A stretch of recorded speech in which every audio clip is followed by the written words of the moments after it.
Θα κολλήσουμε τη μία άκρη του νήματος στο μπαλάκι.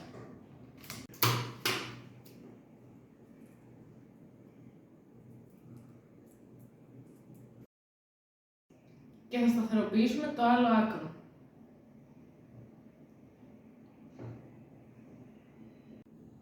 Όταν χτυπήσουμε το διαπασόν, θα ταλαντωθεί και θα παραχθεί ηχητικό κύμα. Τα κύματα που παράγει το διαπασόν μπορούμε να τα δούμε στην επιφάνεια ενός υγρού.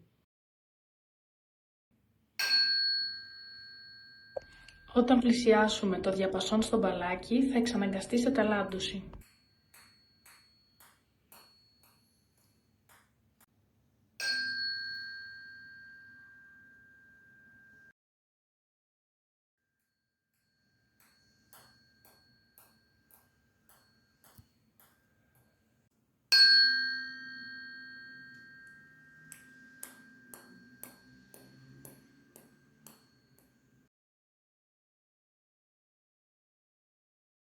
Έχουμε δύο μπαλάκια ίδιας μάζας και θα προσπαθήσουμε να πετύχουμε μια κεντρική ελαστική κρούση.